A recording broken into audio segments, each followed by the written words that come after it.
guys. So today I thought to end the year, I actually put a poll on my Instagram story, but let's pretend I had an original thought, to do the what I read this year kind of review. I definitely don't have all the books I've read this year. It's a very common trait for me to lose them and or give them away. So I guess we can dive right into it. There's nothing really more to say than that.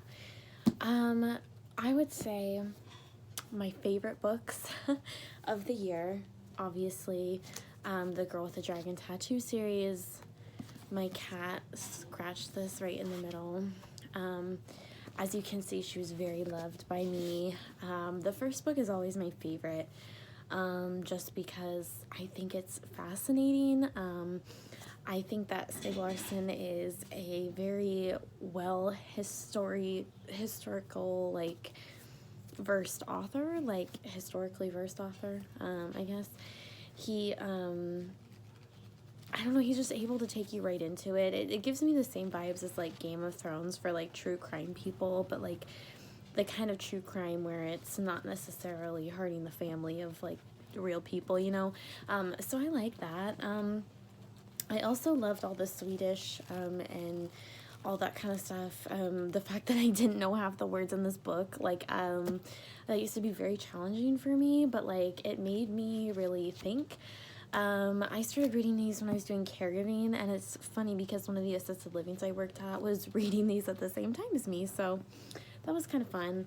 I did lose, again, one of my books in the series, but this one, The Girl Who Played with Fire, I believe this is the second one in the series, right? I think so, yeah. I liked this one. Maybe this is the third one. I don't know. I reread the whole series. I really enjoyed it. Lisbeth Salander is probably one of my top 10 characters of all time. I feel like I can really relate to her. And funny story about these books, when I was a little kid, I remember my grandpa was reading them, right? And I was they were so mysterious to me because everyone's like, no, you can't read those. They're too adult for you, whatever. And I used to sneak and read the books. And I remember because they were library copies and everything. But yeah, when I get into reading these, and I don't want to read or watch anything else. The movie, to me, I don't know that we needed that long of a essay scene. I don't know that we needed that at all. Personally, I don't think that added anything, but whatever. I do still think it's a good movie if you just look up where you're supposed to skip through. But yeah, Girl with the Dragon Tattoo series by Stieg Larsson, absolutely one of my top favorites. I feel like if you are a non-binary queer person in your 20s, absolutely you're gonna love it. Highly, highly, highly, highly recommend. Another book for queer people that are in their 20s, Sarahland by my very favorite person in the world, Sam Cohen. My mom went to college with her, and so I also went to college with her because, daycare isn't free. And she had been writing this for a really long time. When I was reading it, it was just such a magical experience to be oh my God, I remember when she was drafting that, and throwing all these ideas out there, and I remember people telling her it wasn't gonna work, and I remember people telling her, that they wish they thought of it themselves, and all of these experiences cultivated into this book of short stories she wrote. I love it. I think it's an absolute must for anybody and everybody. I've already given out copies to all my friends and left reviews on Amazon. So this is Sam. She's so lovely. And she's super, super cool. She's just a very cool person. And my favorite story was the retelling of Bible, the Bible story. It was super good. I'm not going to spoil it, but I really think you should get it. It is available on Amazon, but she does have other places as well, and I'll link this especially in the description below.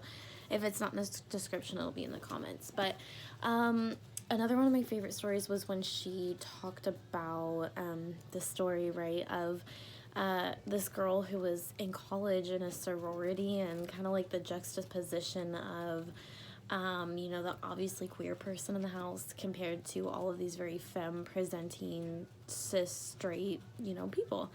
And like kind of the way we have to present ourselves to go out, and how, you know, attracting men is kind of like a feeding frenzy for sorority girls. And I don't know, I just thought it had some really interesting concepts. I'm so proud of her. I mean, it's been so long in the making. Yeah, I can't say any more about it because I just really want you guys to read this one for real. Absolutely wonderful. Absolutely wonderful. Another really good one this year, from someone I used to read all the time when I lived out in California, A Way of Life Like Any Other by Darcy O'Brien. If you've never read any Darcy O'Brien, I would say this is probably one of my favorite works of his. This is kind of like an autobiographical comedic drama and tragedy of the story of his life when he was growing up in Hollywood. His father was like, you know, a retired Western actor, and his mom is like a now drunk who's constantly you know, with different men, and kind of like what it was like to grow up the rich poor kid in Hollywood, and you know, to be surrounded with people by Sinatra, but to be faced with the reality of like, oh, well, he's just like cheating on his wife all the time, or, you know, being able to go and meet big movie producers and then realizing, oh, well, they all have like PTSD from the war and are alcoholics, and, you know, his caretaking for his father and his first, you know, crush and relationship, and trying to navigate being a Nepo baby on your own when neither of your parents are very present. So I don't know, I thought it was really good. Nepo babies are definitely trending right now. This is not such a, I guess I'll rephrase that, this is a more palatable take on that. I think his writing stands for itself alone if you wouldn't have known his story, but I think it's pretty cool. So definitely check this one out. It's really good. I'm sure this one would be on Amazon, probably at your local bookstore as well. I mean, all these I would recommend going to your local bookstore for, but, you know, like, accessibility is important to me too, and transparency. So, and this one is A Tear and a Smile by Kali Gibran. I don't know. I can never say the last name. I really apologize, but this one is such a difficult read for me because I really struggle with poetry and any kind of spacing and timing as far as like the rhythm of the reading goes. So it's always a challenge for me to read something like this, but I think it is well worth the read. I love this book. This book has been like my little Bible since I was a kid. I remember I used to just do intuitive picking when I went to the bookstore, so I just go and just like, you know, pick one out and be like, oh, I think this looks cool. This is a pretty old copy. I have like, I think it has a few pictures in here. Here's one of the pictures, but yeah, I can't even remember where I got this, honestly. Probably some secondhand store. And it's kind of nice to see, you know, all the pages I marked and things like that when I was younger. It's definitely very romantic.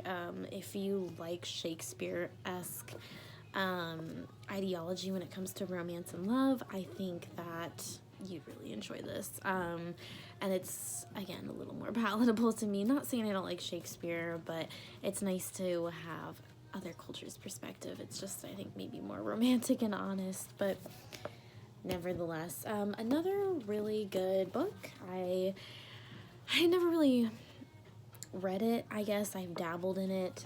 This is The Shack by William P. Young. Hot take, right?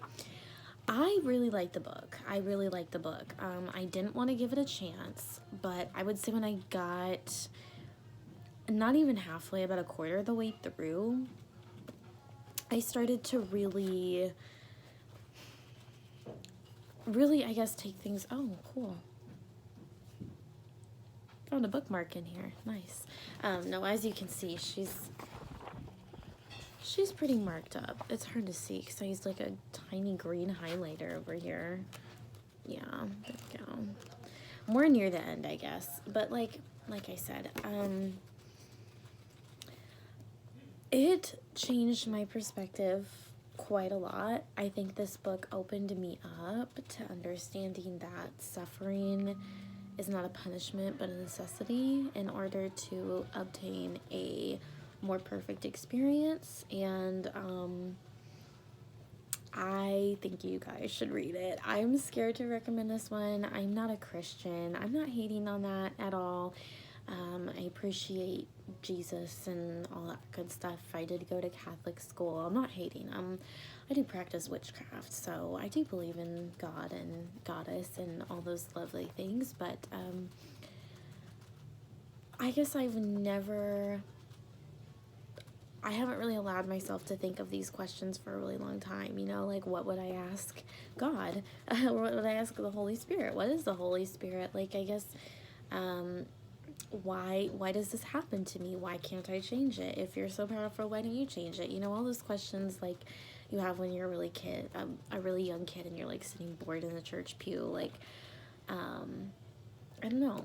I thought it was great. So anyways, the dude's daughter goes missing and eventually is found passed away in a shack out in the middle of nowhere. And they never find a killer, right? So it's been years and years and years, and his wife and the kids are going to go take a spontaneous little trip or whatever, I think, and then this huge snowstorm hits, and he gets a letter from God, and he doesn't really believe it's from God, but he's like, it says to go to the shack where they found his daughter unalived, and he's like, okay, well, someone's playing with me, maybe he thinks it's the killer, right? And so he goes there. He feels really dizzy, he lays down, he wakes up, it's summertime, there's Jesus, there's God, there's the Holy Spirit, everything is beautiful and crazy and magical, and he gets to ask all those questions he never got to ask, you know. And I kind of enjoy stories where it takes someone who's very solid in their values and then completely has them do a 180. Because I think that is such a human experience. It's to change and to grow. And I was reading Nietzsche today. I did a little TikTok reading from it, but like, thus spoke Zarathustra. Like, when there's the prologue and he's speaking to the people and trying to explain to them, you know, why he's even speaking this message.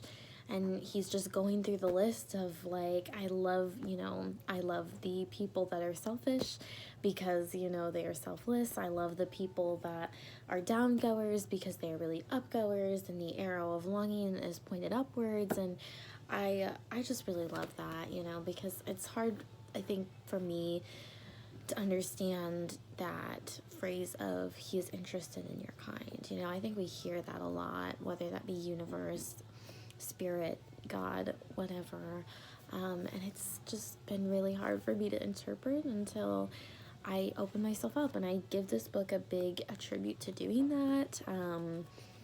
I hate that I'm like over explaining it, but I do feel like I need to, because it was something I was not open to, you know, and if you're not, that's totally fine. There's a million other things in the world, you know, like it, you know, because we all have unique experiences at the end of the day. I love that I left bookmarks in all these. That's what I have to go through. I'm like, I have no bookmarks, and then I go through and they're like all in books.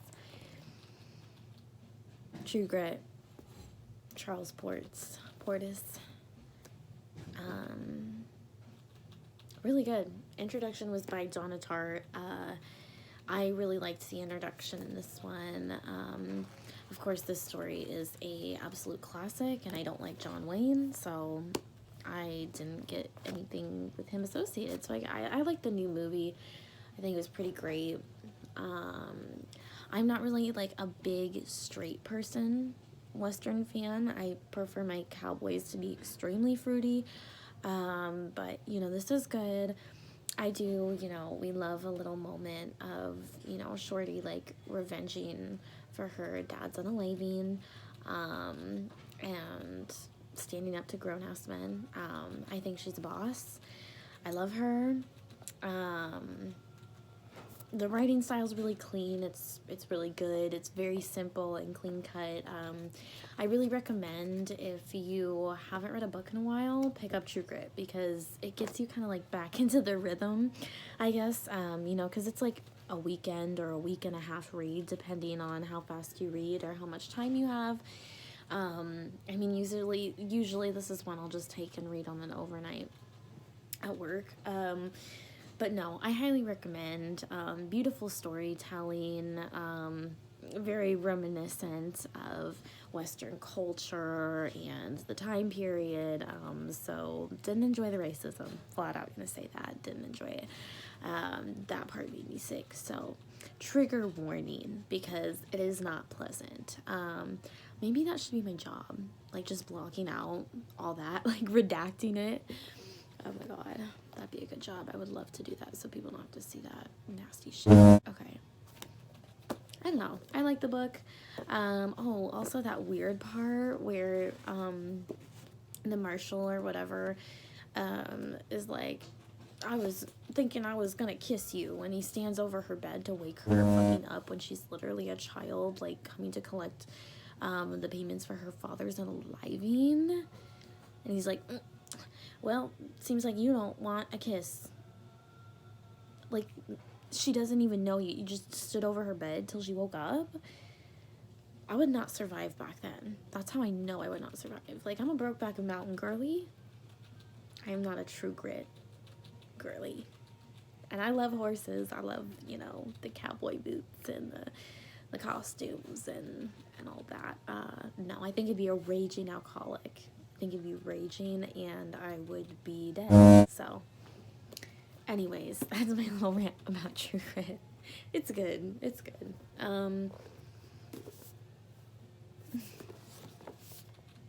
V for Vendetta. I don't really need to say anything about this. I can show you a page with like some cool. Oh, this artwork is so cool. I should make sure I'm not gonna get demonetized. No, it's fine. Okay, no. I love this copy. I thought this, like, the back of it was pretty cool, because they've got some sketches and stuff in here, whatever. No, this is a good story. Again, this is one that always gets me back into the swing of it. I will say sometimes it gets a little tedious, and we do know that it's a little bit incorrect on timing, but I do appreciate the narrative of it. I really like V as a figure, you know, and as a character. I think his archetype is very interesting, and that his sense of conviction versus passion is fascinating. Evie is Evie. She's cool. I get it. The little buzz cut moment, very cool. I always love, you know, like, when he imprisons her, you know, and then, you know, she's tortured and all this and that, and then she's let free and she's like, it's raining. No, but I guess I that's another thing, like, reading these books over, I'm like, oh damn, I did not understand that until now. But it's just not something I got, you know, as like a metaphor for depression and self-harm, and you know, it can feel so very isolating, and like we are being tortured for no reason, and like no one hears us, and then to come to find out it was someone we really loved, and they were doing it because they loved us. So interesting. I don't know. I think the art is beautiful. I think the story is beautiful. And to be completely honest with you, I still don't understand Watchmen. So I haven't read that one in a while. Because usually people start with one or the other to build their collection, I feel like. And I could not find my copy of this, so I got this one this year with Mercedes, actually. So yeah, I mean, no, I just don't get Watchmen at all. I don't get it. If someone could explain it in the comments, like, that would actually be very helpful, because I've lived 21 years of my life not understanding. I've read the graphic novel so many times. I've watched the movie so many times. I have Googled, I have read, you know, like articles and reports and little Reddit posts with you red pill weird incels. I have done that, and I still don't understand. I still don't, but it's okay, because I have this. This is mine. This is for the girlies, the gays, and the theys, and I will be gatekeeping this. I will be. But anyways. So, gosh, another book I read this year, The Innocents Abroad by Mark Twain. If you know me, you know I'm not really a Mark Twain girly. But I did give this a shot. Again with the racism. Again, and everyone's gonna be like, it was the times. I don't care. I don't care. You're telling me we printed it again in 2019 and we couldn't redact hard R? It's Mark Twain. I think it's an interesting concept. He was basically the first American, and since we're from America, we have to be gassed up about that, to travel the world, like internationally all at once, you know? So this was like a steamboat, trolley, train, like excursion across like not just the country, but the whole world, essentially. I will say, if you're pretty well versed in like Old English and like the talk for the period of the time, I think you will find the writing style hilarious. Like, I do think you'll find it funny, because he literally talks like a 14-year-old girl on a Tumblr post or like on a TikTok. Like, it's so silly. He's like, I don't know. I don't know how to describe it, because like, I don't know, but it's just silly. You'll know what I mean if you read it. Very different style than Huckleberry Finn and Mark Twain and all that. Or Mark Twain. What's the other one? See, Huckleberry Finn I've read. Tom Sawyer. I hated that book. All American literature is derived from Mark Twain. Shut up. Like, I literally don't fucking care. But anyways, it was a good book. It was okay. It did drag. If you're looking for an American's biased, racist, homophobic, sexist, and weird opinion of other countries that he had no context for and didn't search out any of, this is the book for you. Am I glad I read it? I guess, because now I will be able to say I've read it. So, the little tassels are breaking. No. I've had this bookmark for a long time. Okay. Anyways. Okay.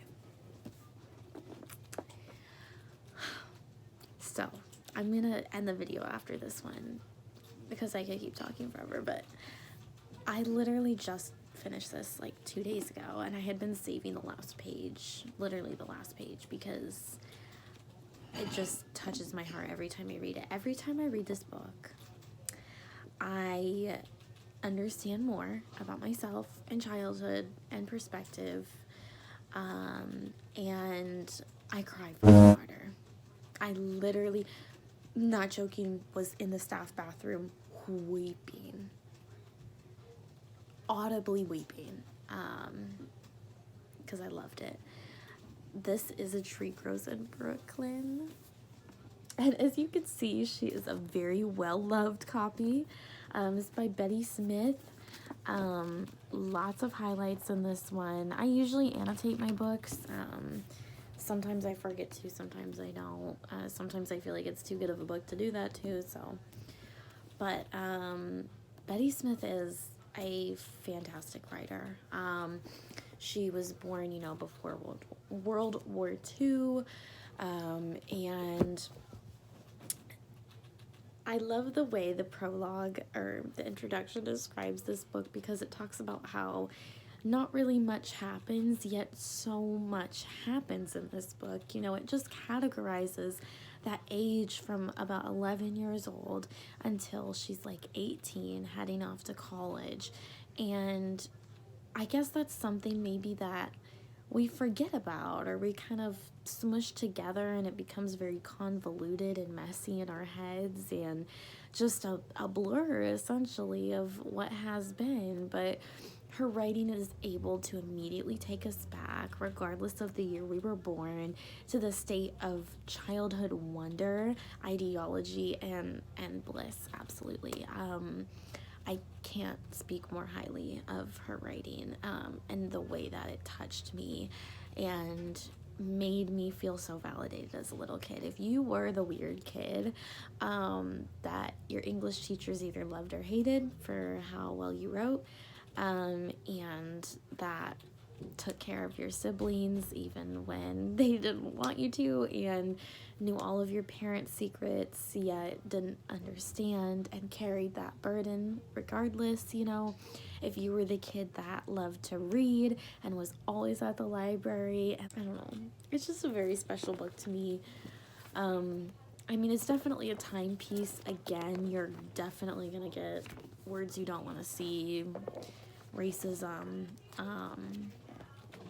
I mean, unfortunately, with period pieces by people that are white, even if it's of, I think she was Romley, an Italian, it's very, very messy, and I wish that, there was another way to portray that divide in her mind, between themselves and the people they believed were even lower. It does speak a lot about the class system and what it was like to be extremely poor, which is another experience I completely resonate with as a kid, and another reason why I love this book. Honestly, it was very humbling to read. I was taken back to a place I hadn't been in a very long time, and realized a lot of things about myself. So, in the end, is gonna have you crying. I don't care what you think. Wait till the last 3 pages and you'll be crying. I don't care. And I don't usually cry with books anymore, but I was couldn't hold it back, girl. So these were my favorite books I've read this year. Thank you guys so much for watching. I'm sorry that I didn't have as much Vlogmas content as I wanted to. Having COVID really was crappy, and I'm switching jobs right now, so it's just definitely a big transition in my life, and we can talk about that more, when everything's more settled down. But I feel very lucky to have had the people I had in my life this year. I love my friends so dearly, and my family as well, and it was a very difficult year for me. I felt very isolated, very scared and anxious and depressed and not good, honestly. But I'm hoping that 2023 will be better. I don't know. I've been saying 2023 for 2 months, so my brain must want to be there. So I don't know. Hopefully I can do a couple more of these videos if you like them. You guys really liked that one video of me crying. There's 131 views on it. What the hell is wrong with everyone? It's a 10-minute video of me crying in bed. But whatever. Anyways, let me know if you like these. I'm gonna do more. I've been reading a lot more for school and stuff too, so I have a lot more material I've been covering, and we can maybe do a deep dive into a book. I would love to do that, because I annotate them anyways, and then I don't have anywhere to talk about them. So I'm glad I could do this all in one cut. That's gonna make it easy, and editing easy. All right. Love me for that. Let's see. Hopefully new content tomorrow, actually, maybe, because Jada and I are doing a mukbang. I don't know if I'm gonna put it up tomorrow or if I'll need more time to edit, but so Jada and I are doing a mukbang, and then I really want to do that Hello Kitty crystal kit thing, but I need 3 days in a row, and I've worked I've been on all weekend for work, so no way. But and I love I got off work and I immediately had to send an email as soon as I got home, and I was I just clocked out. But It's fine. It's fine. I don't know. I don't know, guys. The Mitski in the background. It's been 30 minutes, so I'm gonna stop filming now because I don't want to bore you guys. I know people watch longer with the longer videos. Maybe it's just the algorithm, but like, honestly, I was thinking about the other day, and I was like, you know what?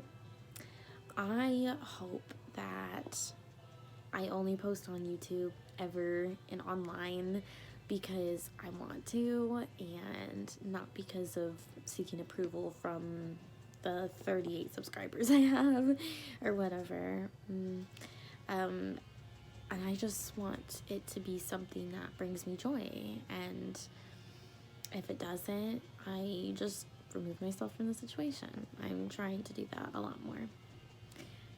That was a big lesson this year, so, and my rat boys are in the background. Okay, I'm gonna end this video, but thank you for watching. Happy New Year.